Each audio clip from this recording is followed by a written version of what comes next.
Presidential Broadcast Service. Radyo Pilipinas.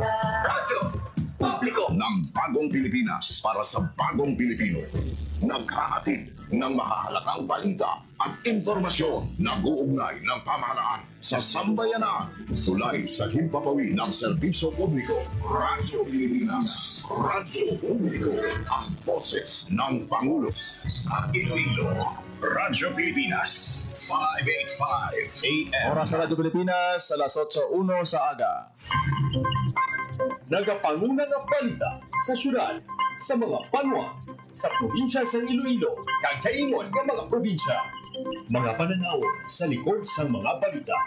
Inyong mabatian sa Radyo Pilipinas Iloilo News. Mga balita na magasukata sa inyong nga aga. Ginbantayan, ginsunod, gintipon sa Radyo Pilipinas Iloilo News Team. Gikan sa hulot balitaan. Diretso sa inyong palamatinan. Yari yan! Radyo Pilipinas Iloilo News.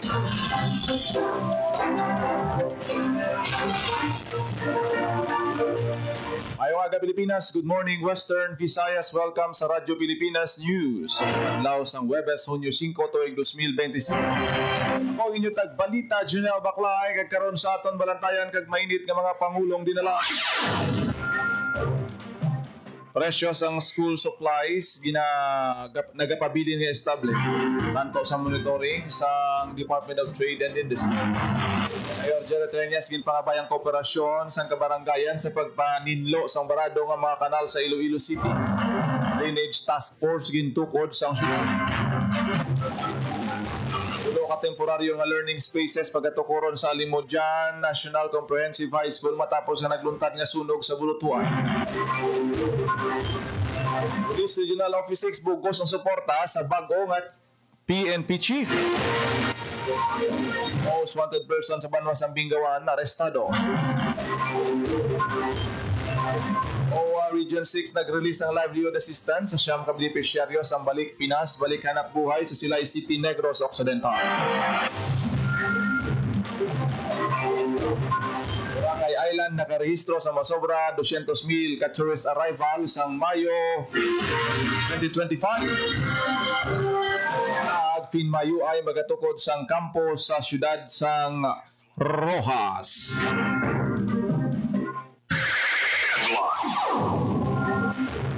Oras sa Radyo Pilipinas, alas 8:03 sa aga kagkaroon sa detalye na sa aton nga mga balita lokal. Pilipinas. Radyo Pilipinas News. Nagapabilin nga estable ang presyo kag bastante ang supply sang school items sa rehiyon. Iniasandig sa monitoring sa Department of Trade and Industry Western Visayas sa mga natumod ng mga baligyan. Suno kay Grace Benedicto, Chief sa Consumer Protection Division sang ahensya, compliant gihapon ang mga ginabantayan nga baligyan sa ilaging pagwa nga price guide. Sandig sa price guide sa 195 ka stock keeping units nga ginabantayan karon nga tuig 2025, mas 101 ka 52% ang nagapabili ng presyo. 29 o kung 15% ang nagbarato, 17 o kung 9% ang nagmahal, kag 48 o kung 25% ang bag-ulang sa listahan. Ginainganyo naman ni DTI Western Visayas Regional Director Rachel Nufable ang tanan nga gamiton ang guide bilang talamdan sa pagpamakal sang mga school supplies. Pilipinas. Radyo Pilipinas News. Citywide simultaneous tree planting sa syudad sang Iloilo ang patigayon subong nga adlaw. Sa detalye, Radyo Pilipinas. Radyo Pilipinas. balita. Kawain sa pagsaulog sa World Environment Day, magahiwat sa citywide simultaneous tree planting activity ang Iloilo City Government.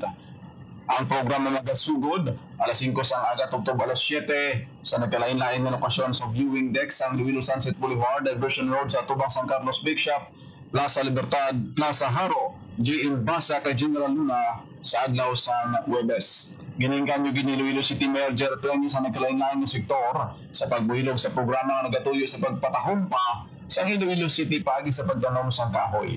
Bukas sa pagbaton sa donasyon ng mga seedlings sa Iloilo City Government kag mahimo ini nga madulong kag matipon sa Garden of Love sa Nabitasan, La Paz. Para sa Bagong Pilipinas, Junel Baclay, Radyo Pilipinas Radyo Publiko. Pilipinas. Radyo Pilipinas News. Ay ang kooperasyon sa kabarangayan sa pagpaninlo sa barado nga mga kanal, Iloilo City Drainage Task Force gintukod sang Radyo Pilipinas. Radyo Pilipinas. Yung pangabay ni Iloilo City Mayor Gerald Tranyas ang kooperasyon sa mga pumuluyok ang opisyal sa kabarangayan sa syudad sa pagbulig limpyo sa mga barado nga kanal sa ilatag sa mga lugar. Subong nga pasulod na ang tigululan talalo pang duman ang pagbaha ang eksperyensyahan sa pila ka barangay nga resulta sa barado nga mga kanal kag drainage kag presensya sa basura. Sa karon ginapausisa na sa Iloilo City Government Taboylog ang City Engineers Office GSO DPWH sa iban pang departamento ang estado sa mga drainage project kag ang koneksyon sa nila binas sa mga lugar nga ginabaha. Taagi man sa pagwa ang Executive Order number 046 ng alkalde nagtukod ang Iloilo City Government sa Iloilo City Drainage Task Force agud matutukan ang estado sa drainage infrastructure, ma-inspeksyon ng mga drainage project, pag-coordinate sa concerned agency kag madamo pa. Para sa Bagong Pilipinas, Junel Baklay, Radyo Pilipinas, Radyo Publiko. Radyo Pilipinas. Radyo Pilipinas News. Sige-sige ang pagpatigayon sa mga stakeholder meetings ang City Health Office agud mapasangkad pa ang kampanya batok sa monkeypox paagi sa pagpahibalo sa mga impormasyon tuhoy sa balatian. Sang Hunyo 3, sang ginpaidalom sa Sinapol ang mga barangay, business sector, transport sector, Iloilo City Police Office, Bureau of Quarantine, Civil Aviation Authority of the Philippines, Philippine Port Authority, Bureau of Fire Protection, kag Philippine Coast Guard. Kahapon nga adlaw Hunyo 4 ang mga schools, universities, boarding houses, regional offices, kag religious sector naman ang nakaschedule sa meeting. Subong adlaw Hunyo 5 ang mga tiglawas salin sa BPO, Social Hygiene Clinics, kag sex worker community ang igapaidaloman sa briefing. Paagi sa pagpalabot sang husto nga impormasyon sa symptoms and prevention sa kay CHO Head Dr. Mary Ann Diaz, mapataas ang awareness ng publiko sa kung paano malikawan ang monkeypox. Radyo Pilipinas. Radyo Pilipinas News. Mga learning spaces pagkatukuron sa Alimudia National Comprehensive High School matapos ang nagluntad nga sunog sa bulutuan. Radyo Pilipinas. Radyo Pilipinas. Nagatukod sa 10 ka temporary learning spaces sa PLCS sa Alimudia National Comprehensive High School agud mapasiguro nga hindi mauntat ang pagtuon sa mga estudyante matapos ang nagluntad nga sunog sining karon lang.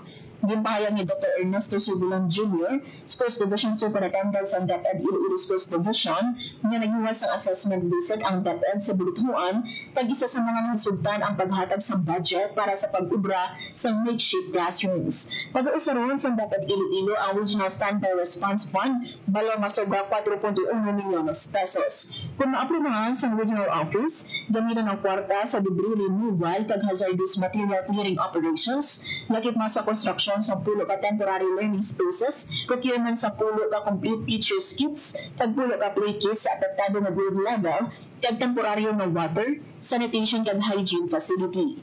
Pakikita man ang mga representante sa DepEd kay Alimudian Mayor Ayan Kenneth Alfache kung sabihin nagpasalig ang alkalde nga nakahanda ang munisipalidad sa pagbulig agad na padasig ang rehabilitasyon sa Buluthuan.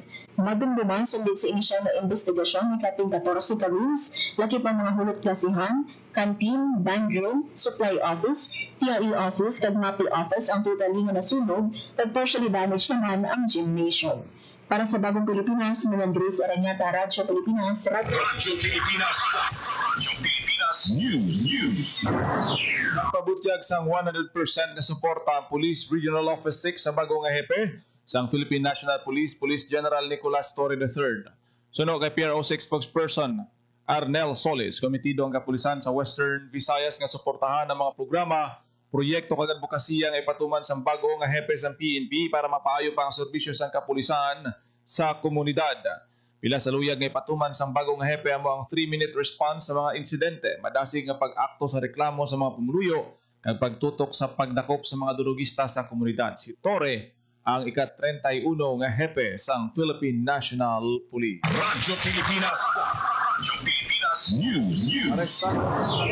Sa Bingawan Municipal Police Station ang most wanted person sa Banwa sa giniwat nga operasyon sa barangay Inamyungan, Bingawan, Iloilo.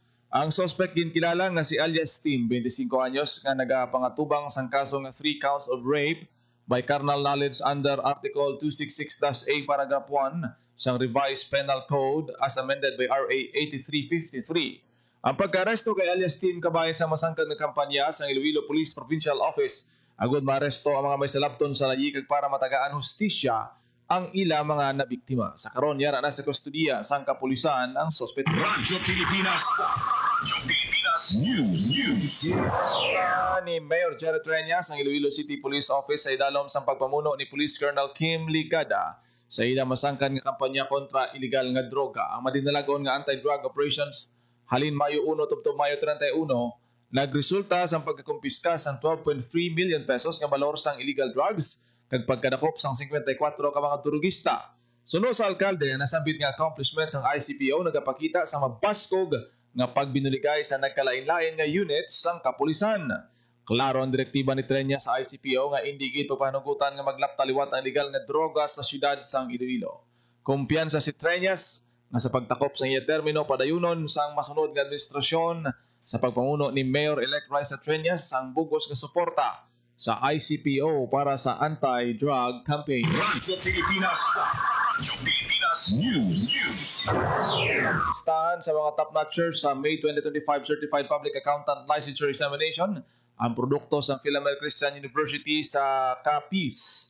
Sige pagwa ang resulta sang PRC sang Hunyo 4 pang-8 ang bugal sang ROAS nga si Riza May Balasa sa rating nga 89.67 na ibaluan nga sa 3,156 ka nakapasar sa CPA licensure examination sa 9,533 tanan ka mga nagkuha sang pasinawan sang Mayo. Nagpalabot naman sang pagpanginbulahan si Roa City Mayor Ronnie Dadivas sa tanan nga mga nagkapasa. Radyo Pilipinas. Radyo Pilipinas News.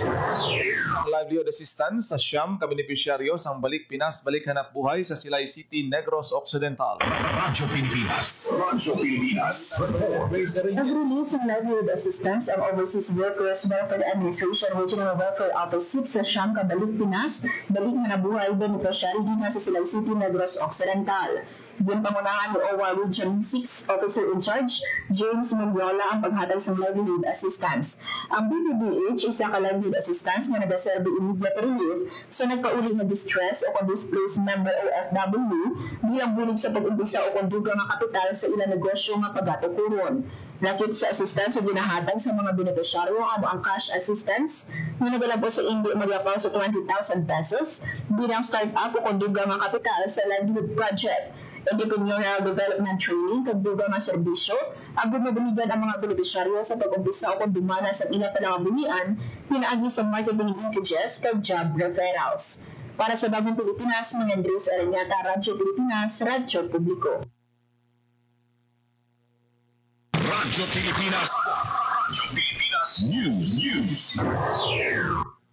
Sa pagsugod sa Tigululan, temporaryo ginpauntat sa DOST Pag-asa nga adlaw-adlaw nga pagpagawa sang heat index sa tapos ang opisyal nga deklarasyon nga pagsugod sa Tigululan karon nga Hunyo. Iyon pahayag sa State Weather Bureau sa baylo nga tutukan ang heat index ila anay tagaan, igtalupangod ang paghatag sang hustong impormasyon tuhoy sa mga peligro kag posible nga epekto sang pagulan-ulan sa pungsod. Sunod sa Pag-asa, liwat sila nga magapagawa sang heat index advisory sa bulan sang Marso sa malason nga tuig 2026 sa tiyempo sang tag-ilinit. Sa piyak sini, may imo sa gyapon may baluan sa mga pumuluyo ang heat index sa iHeat Map kag Pag-asa Automatic Weather Stations paagi sa opisyal nga website sang DOST Pag-asa. Ginpahanumduman sang palatapan ng mga lugar nga padayon nga nag-eksperyensya sang mainit nga panahon nga magpabilin nga updated kag pagpamati sa mga anunsyo sa mga lokal nga otoridad agud makalikaw sa peligro dala sang panahon. Radyo Pilipinas. Radyo Pilipinas News. Pro training para sa Project Lawak kag Binhi ginlunsar sa syudad sang Pasig. Radyo Pilipinas. Radyo Pilipinas. Ginlunsar sa syudad sang Pasig ang cash for training sa ilalim sa Project Local Adaptation to Water Access sa Panlawa at Breaking Insufficiency through Nutritious Harvest for the Impoverished sa Binhi. May 700 kapat na benepisyaryo ng tambol sa 3 cluster training sessions na ginluwat sa Damlag lang. Ang training session ang labing unang stage sa pag-implement sa proyekto. Lakip sa initial phase ang paghiwas ng diskusyon at information session na nagatuloy nga pasang karumpaan ni Balos ang partner beneficiaries sa mga programa sa DSWD, Ipakilala ang katuyoan sa Project Lawa Kadumi, paano magdumala sa small farm reservoir, magpatpatatuloy sa climate change adaptation, disaster risk reduction practices, vegetable gardening, fire prevention protocols, kag-iman ba. Para sa Bagong Pilipinas, Maring Grace Aranyata, Radyo Pilipinas, Radyo Pilipinas News. Poultry kag livestock support balor 813,000 pesos gikan sa provincial government ang mga asosasyon sang mangunguma sa Negros Occidental. Ini sa idalom sang Provincial Animal Genetic Improvement and Livelihood Program sa ginapatuman sang Provincial Veterinary Office. Ang mga ginpanagtag kasapatan na galin sa Negros First Ranch kag Provincial Livestock Breeding Center and Dairy Farm nga pareho nga ginadumala sang PBO. Magluwas sa mga grupo sa mangunguma kabahin man sa mga benepisyaryo ang Catholic Ming Juan College, Negros Occidental Swine Inseminators, Cadiz Agro Resources Multipurpose Cooperative, Murcia Farmers Cooperative, 94th IB, siyang 3rd ID, 823rd Naval Reserve Group, Hiyang Campsite Workers, Estrao Agri-Development Academy, kag Ignacio Arroyo Memorial District Hospital. Radyo Pilipinas News. Kantos mil nga tourist arrival ang isla sang Boracay sa bilog nga bulan sang Mayo karon nga tuig sa datos sa Malay Boracay Tourism Office. Halin Mayo 1 tubtob Mayo 31 naglabot sa 222,952 ang kabilugan nga tourist arrival sa isla. Kalabanan diri domestic tourist nga yara sa 198,534. Samtang masobra 22,000 naman ang mga dumuluong o foreign guests sa Boracay Island sang Mayo. Naibuluan nga sang Mayo 1, ginsaulog sang Malay ang Love Boracay 2025 kag Fiesta di Obrero. Radyo Pilipinas News. Ginponduhan sang grupo sa mga estudyante sa National University of Singapore ang pagpatukod sang water system kag wash area sa Layog Elementary School sa Maasin, Iloilo. Kaupo ng operasyon o Operation Orion ang Iloilo Provincial Government para sa paghatag sa masaligan kag matinlo nga tubig para sa 172 ka learners ang Layog Elementary School. Ang proyekto ginalakipan sang 2,000 ka litro sang stainless steel water tank, steel towel, wash area, catch basin kag plumbing works. Radyo Pilipinas News. Banwa na ang pagpatuman sang payout sang Philippine Crop Insurance Corporation o kon PCIC. Suno kay Mr. Glenn Carbon, Claims and Adjustment Division Chief. Sadto gina-mail pa ang cheque sa mga mangunguma apang may mga tion nga hindi ang mga ini makaabot gidayon sa tungdan o kung nagakadula. Agud malikawan ang pareho nga problema sa karon ginahiwat na ang payout sa mga kabanwahanan sa rehiyon agud mas madasig kag mas reliable ang pagpadala sang bulig sa mga apektado nga mangunguma sa kalamidad. Ginpahayag sang Division Chief nga ang mga Municipal Agriculture Office ang nagabulig assist agud makalabot ang benepisyo sa mga mangunguma kag mangingisda. Radyo Pilipinas News. Social media account ginanunsyo ni Mayor Ronita Divas nga magatukod sang campus sa Roa City ang Finma University Iloilo. Suno sa alkalde umpisa sa nagdigag nga tuig, padayon ang komunikasyon sa city government sa Finma University para sa planong campus sa syudad. Ginpahayag ni Dadivas nga maayo ini nga balita bagod pagkabulig ini sa handom nga mas mapaayo pa ang kalidad sa edukasyon sa kabataan para sa mas masanag nga buwas damlag.